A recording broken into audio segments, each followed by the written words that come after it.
Good morning class 10th सी। आज हम आपको पढ़ा रहे हैं सूर्यकांत त्रिपाठी निराला। सूर्यकांत त्रिपाठी निराला, सबसे पहले इसका हम पढ़ते हैं जीवन परिचय। जीवन परिचय में होता है कि सूर्यकांत त्रिपाठी निराला जी का जो जन्म है सन 1889 ईस्वी में, मतलब 1889 का मतलब होता है 1889 में बंगाल के मेदिनीपुर ज़िले में महिसादल नामक राज्य में हुआ था। इनके पिता पंडित राम सहाय त्रिपाठी महिसादल राज्य में सामान्य कर्मचारी थे। 14 वर्ष की अवस्था में निराला का विवाह मनोहरा देवी से हुआ था, किंतु उनका पारिवारिक जीवन सुखी नहीं रहा। उन्होंने दुख को अत्यंत निकट से देखा और सन 1918 ईस्वी में जब उनकी पत्नी की मृत्यु हो गई और उसके बाद पिता, चाचा और चचेरा भाई एक एक करके सब उनके चल बसे। अंत में क्या हुआ? अंत में प्रिय पुत्री उनकी जो सरवोई थी उसकी भी मृत्यु हो गई। जब उसकी मृत्यु हो गई तो इनके हृदय के बिल्कुल टुकड़े टुकड़े हुए। इनका मतलब सारा परिवार जो था, इनका सारा परिवार मतलब समाप्त हो गया। तो इस प्रकार निराला जो था जीवन भर क्रूर परिस्थितियों में संघर्ष करते रहे। सन 1961 ईस्वी में इनका देहांत हो गया। 1961 में इनका देहांत भी हो गया। तो कहते हैं जब साहित्यिक परिचय में होता है ये तो हो गया इनका जीवन परिचय, और उसके बाद में आता है इनका साहित्यिक परिचय। तो निराला जी जो थे छायावादी काव्य युग के प्रमुख आधार स्तंभों में से एक माने जाते हैं। मतलब ये छायावादी युग के कवि थे। छायावादी युग के कवि थे। उनके काव्य में छायावाद की समस्त जो काव्य की विशेषताएं होती हैं वो दृष्टिगत होती हैं, किंतु उनका स्वर जो है चेतना के अनुसार परिवर्तित होता रहता है। छायावादी कवि का जो ईश्वर के ऊपर रूप वह रहस्यवाद में परिणित हो गया था, प्रगतिवाद में क्रांतिकारी रूप में दिखाई दिया। कहते हैं, नहीं तो कहा जाता है कि ये क्रांतिकारी, प्रगतिशील, विद्रोही और बेबाक व्यक्तित्व वाले थे, इसलिए इन्हें मतलब निराला कहा जाता था। इनका नाम था सूर्यकांत त्रिपाठी और इन्हें निराला कहा जाता था। तो इनकी जो रचनाएं थीं जैसे हुई हैं जागो फिर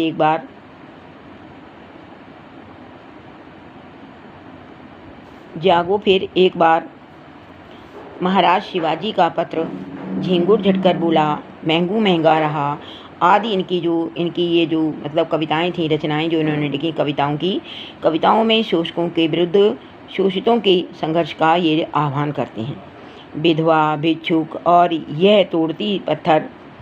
वह तोड़ती पत्थर जैसी कविताओं में इनकी करुणा शोषित और पीड़ित वर्ग की आवाज़ होती है। मतलब ये इनकी कविताएं हैं। जागो एक बार, महाराज शिवाजी का पत्र, झिंगू डटकर बोला, महंगू महंगा रहा, ये इनकी प्रमुख कविताएं हैं।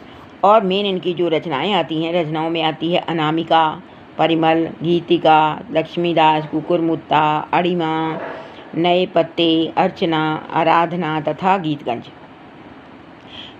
इनकी काव्य कृतियाँ हैं।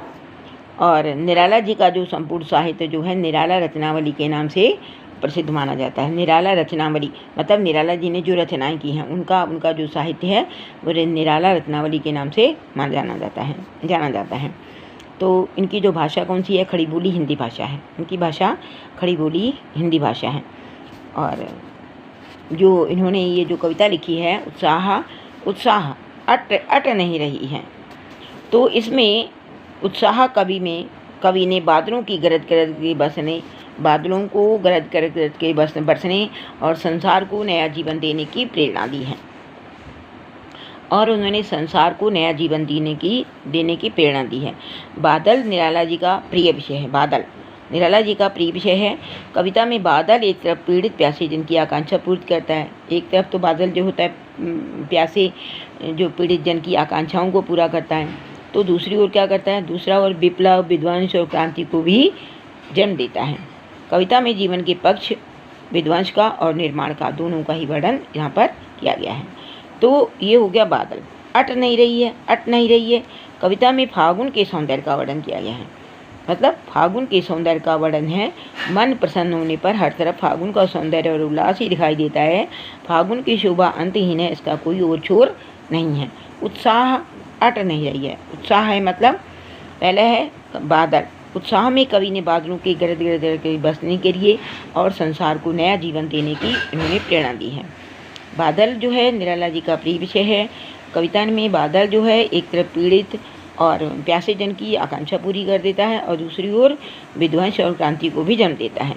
तो कविता में जो है विध्वंस और निर्माण दोनों को ही प्राथमिकता दी गई है। उत्साह अट नहीं रही है। अट नहीं रही है मतलब होता है कविता में फागुन के सौंदर्य का वर्णन है। मन प्रसन्न होने पर हर तरफ फागुन का सौंदर्य ही मतलब फागुन का वर्णन किया गया है। और जब फागुन के महीने में मन प्रसन्न होता है तो फागुन की शोभा जो होती है अंतहीन होती है और उसका कोई ओर छोर नहीं होता है। तो लिखा है उत्साह अट नहीं रही है। तो देखिएगा उत्साह में क्या आया है कि बादल गरजो घोर घर घर घेर घेर घोर गगन धराधर ओ ललित ललित काले घुंघराले बाल कल्पना के से पाले विद्युत छवि उर्मे कवि नवजीवन वाले वज्र छिपा नूतन कविता फिर भर दो बादल गरजो। तो इसमें बादल गरजो घेर मीन्स मतलब घेर मीन्स होता है कि घेर करके मतलब घेर करके चारों तरफ से घेर करके। धराधर माने होता है मूसलाधार कहते हैं बादल गरजो घेर घेर घोर गगन चारों ओर से घेर करके काले बादलों को और तुम मूसलाधार वर्षा करो। ललित मीन्स होता है सुंदर। ललित मीन्स होता है सुंदर। काले घुंघराले बाल कल्पना के से विद्युत छवि उर माने हृदय में नवजीवन वाले। विद्युत छवि मतलब होता है बिजली की विद्युत छवि मीन्स होता है बिजली की चमक। उर में माने होता है हृदय में। नवजीवन मीन्स होता है नया जीवन। वज्र छिपा नूतन कविता फिर भर दो बादल गरजो। तो ये जो कविता जो है सूर्यकांत त्रिपाठी निराला जी के द्वारा रचित है।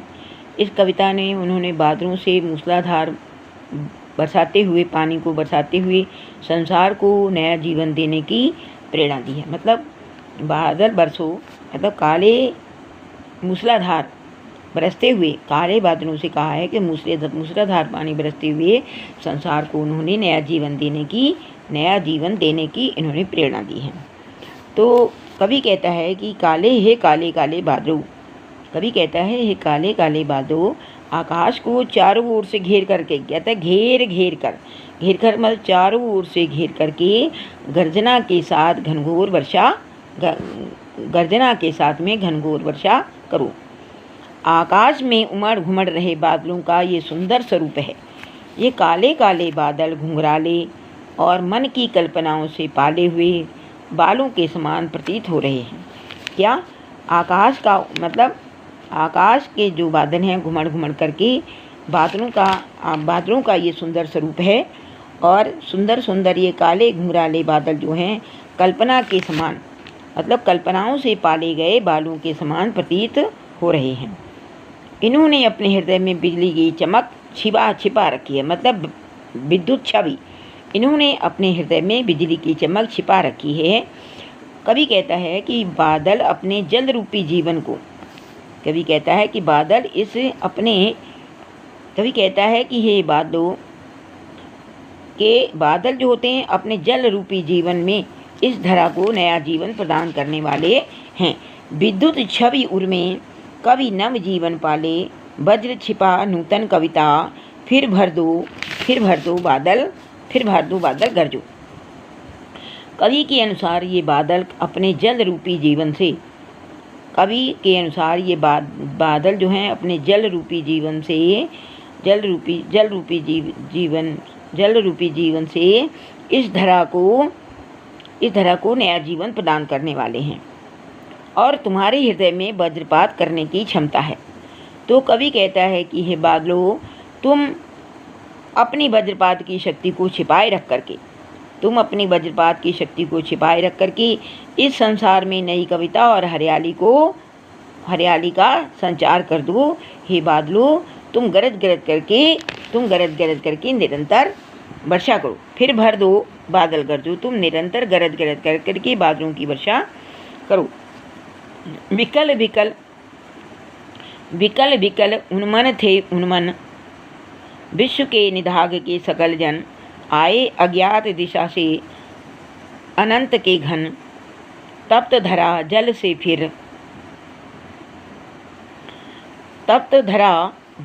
फिर शीतल कर दो बादल गरजो। उन्मन मीन्स होता है कहीं मन को ना टिकने की स्थिति।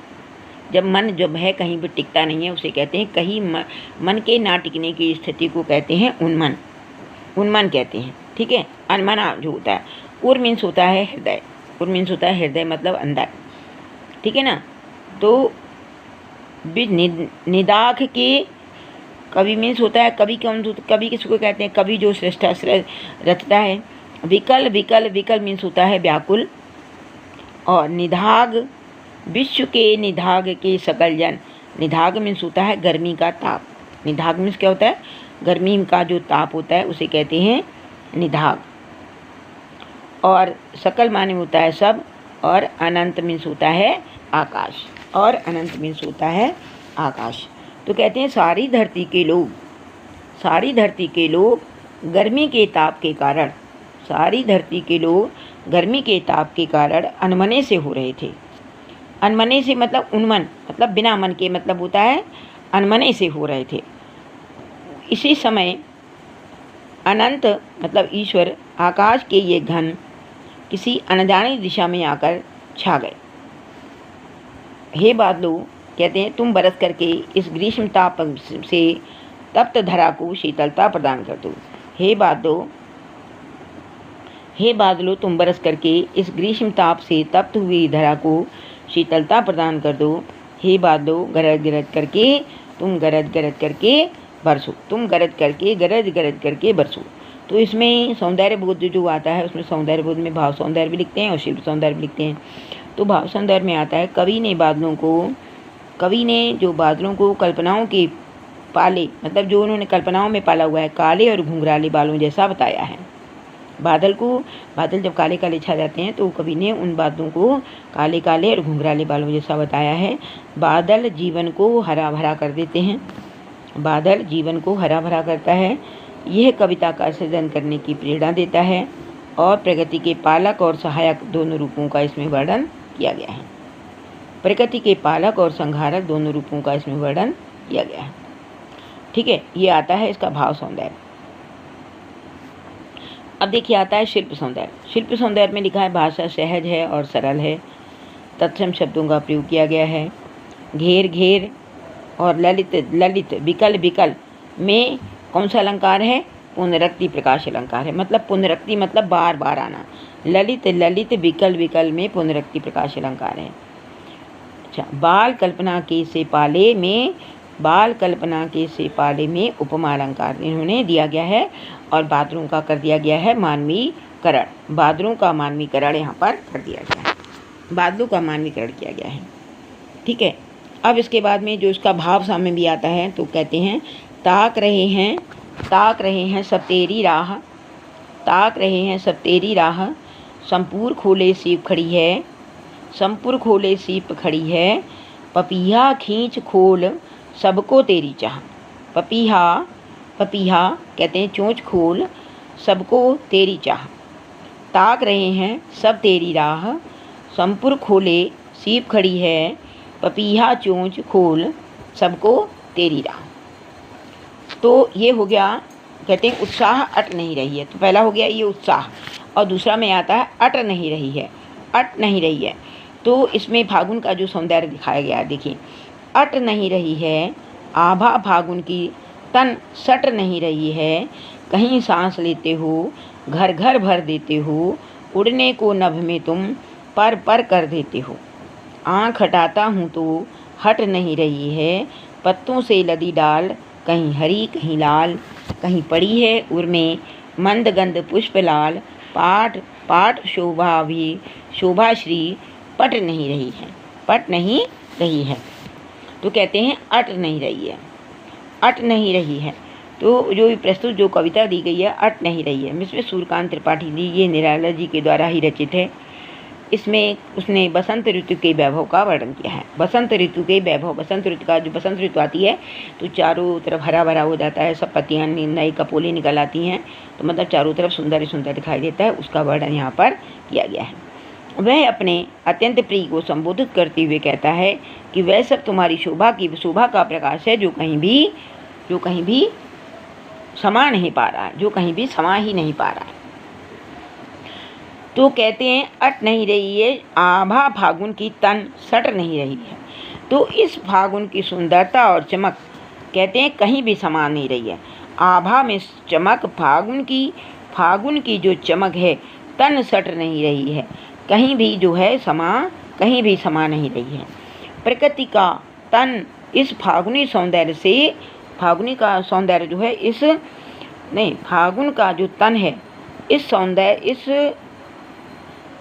फागुन का जो मतलब कहते हैं फागुन का तन, फागुनी जो सौंदर्य है उसमें समा नहीं रहा।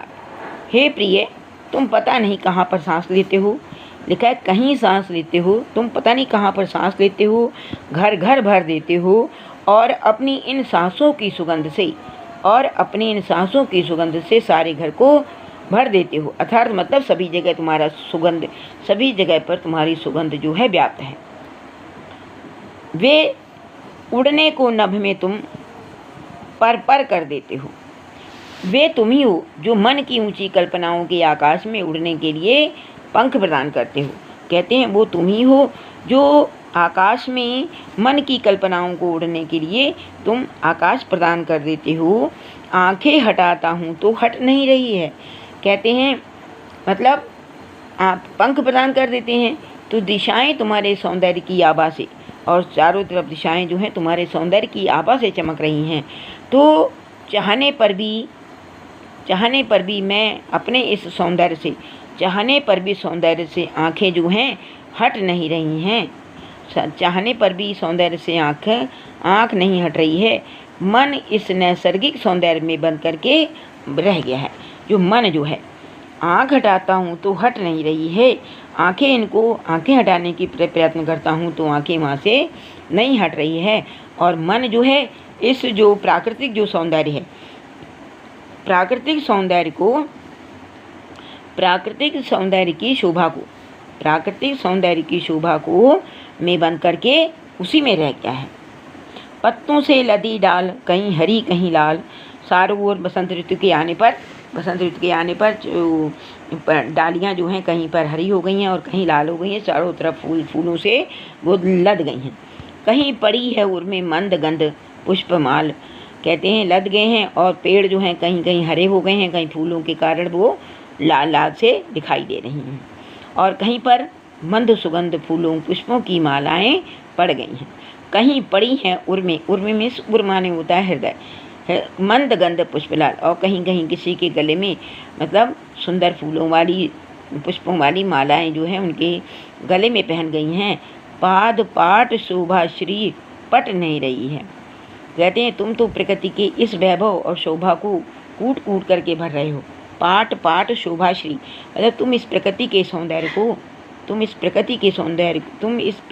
सौंदर्य मतलब प्रकृति का जो सौंदर्य है उनकी वैभव और उनकी शोभा को कूट कूट करके भर रहे हो, परंतु इस सौंदर्य का कोई ओर छोर नहीं है। शोभा श्री पट नहीं रही है, इस सौंदर्य का कोई भी ओर छोर नहीं है, इसलिए ये प्रकृति में समा भी नहीं रहा है।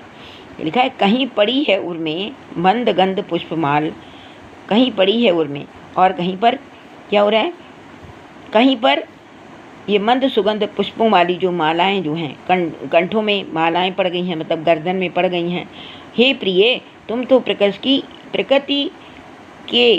प्रकृति में इस वैभव और शोभा को कूट कूट कर भर रहे हो, परंतु इस सौंदर्य का कोई ओर छोर नहीं है। मतलब बसंत ऋतु आई है इसलिए ऐसा हो रहा है, तो ओर छोर नहीं है, इसलिए वह प्रकृति में समा ही नहीं रहा है। अब इसमें हम लोग सौंदर्य बोध लिखते हैं तो इसमें आता है एक भाव सौंदर्य आता है और इसमें आता है एक शिल्प सौंदर्य भी आता है। तो भाव सौंदर्य में क्या लिखते हैं कि मतलब बसंत ऋतु के आ जाने पर, बसंत ऋतु आती है मतलब फागुन की जो ऋतु आती है, फागुन जो होता है, फाल्गुन का जो महीना आता है, फाल्गुन के अपरिमित सौंदर्य का यहाँ पर स्वाभाविक वर्णन किया गया है। फाल्गुन की सुंदरता का वर्णन किया गया है। प्रकृति की अनंत सुंदरता और शोभा का कोई भी ओर छोर नहीं है। और फाल्गुन का जो सौंदर्य ऐसा होता है जो बरबसी तीनों लोक लोचनों को बांध देता है।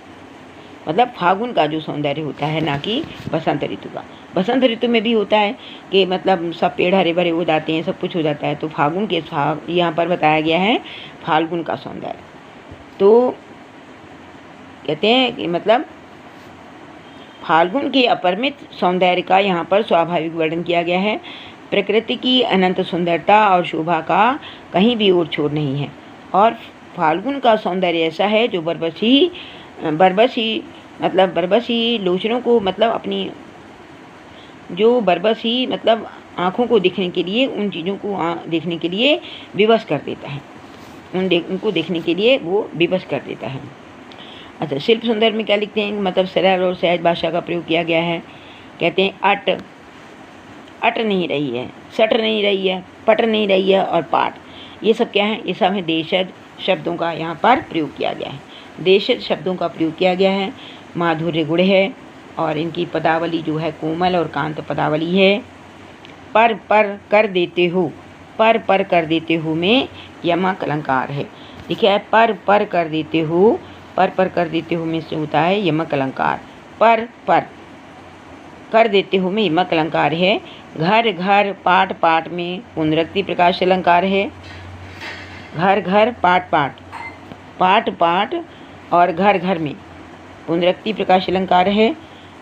शोभाश्री में अनुप्रास अलंकार है।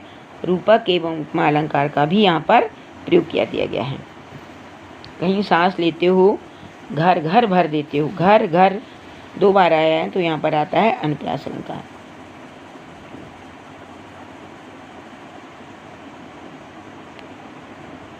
घर भर देते हो, पर कर देते हो, पर कर देते हो में यमक अलंकार है।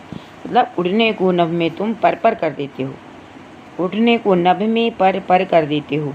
कहते हैं तुम्हारे जो मन की ऊंची कल्पनाओं की आकाश में उड़ने के लिए पंख प्रदान करते हो, चारों दिशाएं तुम्हारे सौंदर्य की आभा से चमक उठती हैं।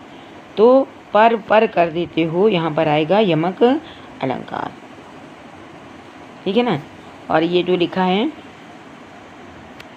पाठ लिखा है शोभाश्री में आएगा अनुप्रास अलंकार।